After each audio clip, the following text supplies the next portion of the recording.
Sona's got a new tune and we're talking competitive balance changes. Welcome to the patch rundown.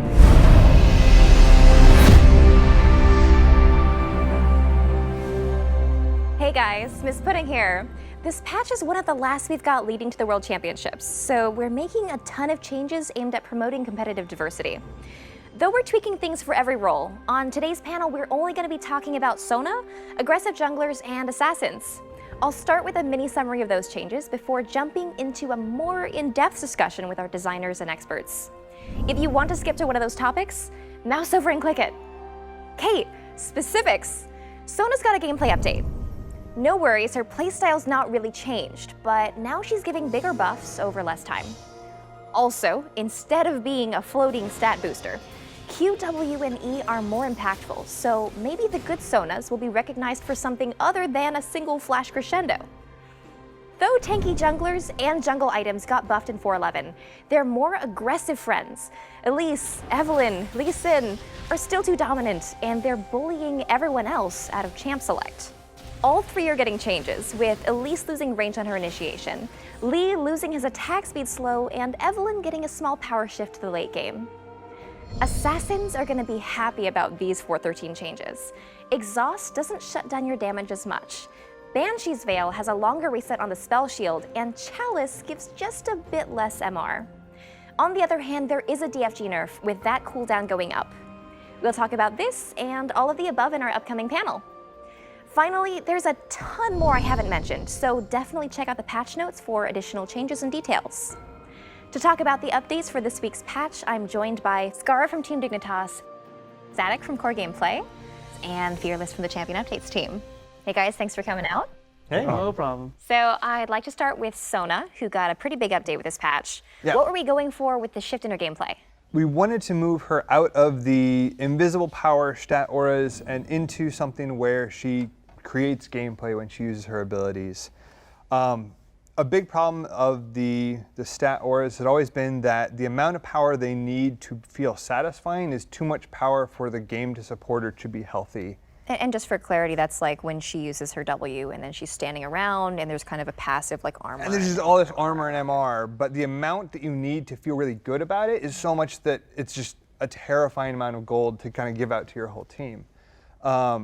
So what we've tried to do is condense the effects into, one, much smaller auras so that Sona actually interacts with her lane a whole lot more, but also the bonuses she gives are temporary but have really high impact when she gives them, so that the decision making in Sona will also have a lot more importance. We wanted to make Sona have more power when she does Sona things. So crucial timing, better positioning. All those sorts of things that she was already more doing. Passive bonus. Right, originally when I first found out about it, I thought it was just they would shift away the aura power to make it stronger nearby because they reduced the radius from 1,000 to like 500. But when I kept reading, or when I was told, is that they actually don't have any invisible power anymore, which I think is actually kind of interesting. I think that it might be a little bit bad because she's actually at a really good power level, at least in terms of competitively right now. True. Like she kind of fills in the whole of like lane bully with Nami. She also can heal. She does a lot for her specific role. But this now shift in power may make her even more dominant in lane. At the expense of her being positioning reliant, which I think is nice. Yeah. Like I think it's really cool to have interactive things where you're required to be at a good position at a good time to get like great benefit for it. And while we are talking about a full gameplay update, one thing is one of the big focuses on this update was making sure Sona still really felt like Sona. So even if you didn't read the patch notes or didn't see what was new, you'd figure it out really fast because your Q is still going to be shooting out the bolts. It's still going to be nuking people down. The W actually heals more for injured allies, so should be doing less of the really maintenance-oriented topping people off, and has some power to make some really clutch heals. So I mean, she's still, I think, going to have some of that really strong laning pattern. Now, one of the cool things now is that second auto attack, or the auto attack right after her Q cast. Instead of just kind of whittling you down with a little bit of bonus AD, it's a noticeable proc that both your allies should maybe capitalize on, Sona will have to capitalize on, and your enemies actually realize why they're getting chunked. Instead of just like, this hurts 4 AD more, Yeah. They actually see like, oh, that was a laser that shot out of Sona. That probably seems pretty bad. To be clear, like she still has the heal from long range. I don't think we changed the heal no, range. she does. So she still, even if she's in the back, she can still heal the front line. But to get the extra bonus, the shield, you're gonna have to go up. And I think sometimes you're gonna have to make hard decisions. Sometimes you'll make the wrong decision, go in and then die. But like that's just kind of League of Legends, I think. Last thing about it, though, I did want to ask about the ultimate, because we switched up the VFX and it looks really different in width. Did we actually change that? Yeah, no, so the gameplay functionality of the ult is completely unchanged. It's the exact same width, speed, everything. I did not touch that. What we did change is we got some really gorgeous new particles that By the way, the art team was like, did such an amazing job on the character. I think she looks really awesome. everyone involved with the art just did a tremendous amount of really cool stuff. And Crescendo especially. Crescendo just flat out lied before. Like It was gigantic on the screen. So it felt like you missed a whole lot. And we wanted to fix that. Players deserve to know what their ults do. So the new Crescendo is much more honest about how it functions. It actually shows its projectile, which it's a projectile, everybody. And then it also shows just how big the affected area is, while still looking like that huge high moment. So when you make every person on the enemy team dance, which they dance slightly faster now, which is awesome. It's important. Very this is important. important, all right? Yeah, I guess so. Yeah. But now you'll still have that huge high moment when you make them dance, but you'll know who you're actually going to hit. Okay, so the theme of this patch is supposed to be increasing competitive diversity, I assume, in champion picks. I'm seeing a lot of the changes focused on the top 3 junglers right now, Evelynn, Elise, Lee Sin. Why are we targeting them? It's hard to say that we just only targeted them. Before this patch, obviously we were doing a lot of changes, like we added Quill Coat and we wanted to bring back tank junglers, you know? And we've seen a lot of success in a lot of levels of play with these characters, like, you know, Maokai and Nautilus and Rammus and Amumu, whatever, are definitely like pretty prominent in a lot of levels of play. But at the competitive scene, we're still seeing a lot of just, you know, early skirmish duelist guys, Lee Sin, Elise, Evelynn. Like, these are the guys that we see like every game. We're like, hey, what's going on? You know, like we wanted to try to like attack it from a different direction, but honestly, at some point, you have to realize that these guys are kind of drowning out the other possible picks. The first thing I have in mind is like, what was the idea behind not nerfing any of the early damage or any of the damage in general from Elise or Lee Sin? Because like you said, a lot of the reason why they're popular right now is just they're skirmish junglers. Like they do a lot of damage early game and throughout the game. So why was the balance changes not focused on the damage portion? Right. I mean, whenever we make a change to a character, we want to make sure we're not removing something players love about the character or really play them for, which is, I feel like Lee Sin and Elise are largely defined by their ability to duel and have damage early. You could argue maybe there's too much there, but we prefer to like look at other options, and I think we did this time around. Okay. On Lee Sin, I saw that you took off the attack speed for Tempest. That was very crucial in late game team fights, like early game skirmishing, as well as why was it the decision to completely remove it and not lower it to like let's say a flat rate on every level? Yeah, I mean, we actually, to just tell you guys about the change. We think that the attack speed slow is also something that is really strong late game. I mean, it basically shuts out an AD carry. And we've kind of been going with this philosophy of Lee Sin is like, he's an early game champion. He focuses on trying to snowball the game out. And having that utility, we're like, well, one, players probably don't appreciate it as much, but also like, it's just really powerful. And we think he needs some late game fall off. Okay. But yeah, we did try a version where it was 20% attack speed slow at all ranks.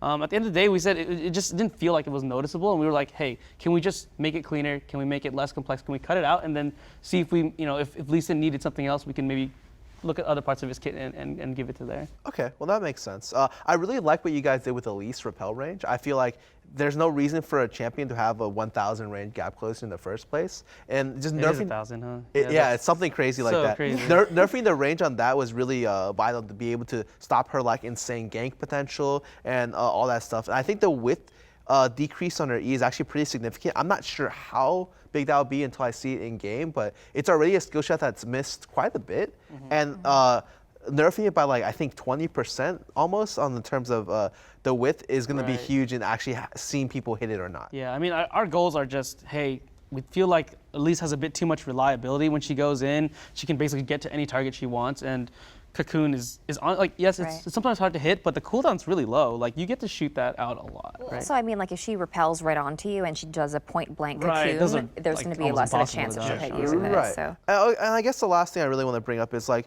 what's the initial thoughts on But the fact that you nerf these three champions, that other champions will come up in their wake. Like for instance, right now, I feel like Eve isn't even part of the Holy Trinity. Like there isn't a Trinity right now. It's if there is a Trinity, Rengar is actually the third best champion. Like Eve's kind of fallen off recently, and Rengar's replaced Eve as a more reliable initiation against the current meta pokey mids, and he's just one of the most reliable forms of initiation in the game.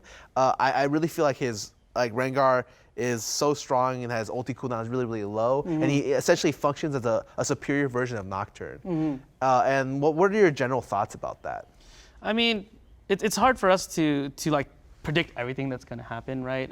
Obviously, we saw some problems with Evelynn that we just didn't like. Like, she rushes Randuins like really quickly in the game, which is really odd for us. We think she's more of a squishy type champion. She's like an assassin-like champion. She should be building more aggressively, which is what I think the changes reflect.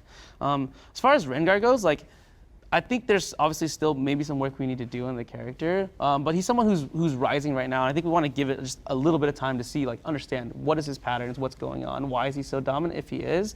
But you know, going in there and changing him before we understand that, I think is maybe a little bit, you know, it's just happening too fast. I think. Okay, let's go ahead and move on to assassins. We haven't been seeing a lot of them lately, and especially in mid lane, we've been seeing a lot of long-range mages with a lot of wave clear. Do you think that's a problem with mages just being too strong right now, or assassins not really having a lot of strengths? I mean, I think it's like a amalgamation of everything we've done in the last couple patches, or maybe even just this entire season. We've been looking to make healthier assassin play. In a lot of cases, that did nerf the power of those characters because they became less reliable and just weren't as consistent of assassins. And also, we've done changes like we buffed exhaust, we buffed heal, a lot of things that counter those characters who need to go in and do the burst. And if they can't get that done, then they're not as useful. So, I think it's a combination of them maybe being like some of them being slightly weak, some of the game just not favoring what we've done. So yeah. I really think the start of the exhaust change really shut down a lot of assassins because 50% damage reduction is like ridiculous for them to go Yeah, to. it just cuts them in half. It's hard to understand though because it's like only 10% more than it used to be, right? But like that's a lot apparently. Right, and so the new change to exhaust, like shifting 10% less, is going to help at least a little bit. But another big thing is just the fact that like the meta kind of shifted to where a lot of people group up more and more. Like it's very hard for you to find those meaningful early snowballs as assassins outside of like maybe solo kills in your lane, or like when the jungler comes to gank and you get like a 2v2 skirmish and you get ahead. So it's really hard for you to get like these kind of picks and create like pick comps around assassins. Generally right now you'll see a lot more team-based like death ball style, like full 5v5 team fights. Assassins, the word death ball. Yeah. It's just like, assassins tend to really underperform in situations where it's like full 5v5s unless they're very, very farmed. Also, the item changes to Banshees and Chalice, how are those actually benefiting assassins exactly? right now it's like you would poke down a Banshee's Veil and like And then it's back honestly up just already. back up before you can do anything. So the idea behind that change is just like maybe we can open up a slight window where assassins can catch someone out, or maybe they pick him off with a CC and then the assassin goes in or something like that. So maybe it can help them there. I think it helps just everyone play against Banshee's Veil and like kind of turtley kind of compositions. Well, but there's an interaction point of like, Right. an assassin generally has to commit for their kill. If they lose a spell, It's pretty much over. right, like they've lost out Yeah. a tremendous amount of that fight. When Ziggs throws out a Q and it hits a Banshee's Veil, he's waiting for a couple of seconds and then doing his whole thing again.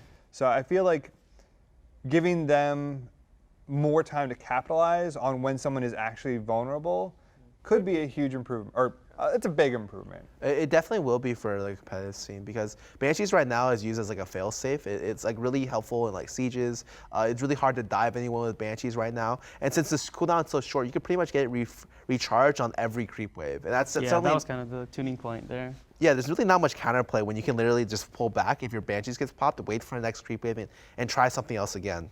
Yeah, so that's stalling out games a lot with that. Yeah. As far as the chalice change goes, I mean, we're just reducing some of the MR on it. I think it's just kind of a bit too gold efficient for the item. You're buying it. You should be buying it for the mana regeneration. It'll make them a little bit more vulnerable to magic damage. I don't think it'll have a huge effect, but it'll have some effect. So with these item changes meant to benefit assassins, why did we then decide to raise the cooldown on DFG so significantly? It seems like kind of an opposite. It's definitely something that can look very confusing. But the idea is, we love assassins. Specifically, like we said, we want to make healthy assassins. We want to make assassins that we think are good for the game, that allow people who are being assassinated to have actions and reactions against them. What would you consider an unhealthy assassin in that sense? A lot of the characters that do use DFG are often using DFG to amplify, an unhealthy pattern. Essentially, unhealthy pattern is one that's like very fast, very reliable. Basically, DFG, you just click the guy, right? And he has no way to do anything against it. You're just in range of the character. And then they follow with as many spells as they can in that instant to just try to one-shot you before you can do anything. So full combo from right. 100 to 0 I because think of DFG. assassins can be able to do, these big burst combos, but, things like skill shots or things that I can dodge, things that I can react to are important, I think Zed's death mark is actually really cool because you can barrier it, you can do things like that. He doesn't just instantly kill you, even though he deals a ton of damage, Okay, thank you Skara, Static, and Fearless for joining us today. If you guys are looking for more information, please check out the patch notes. We'll be back in a couple of weeks, but until then, check out the link below and leave us your comments and questions. Thanks for tuning in.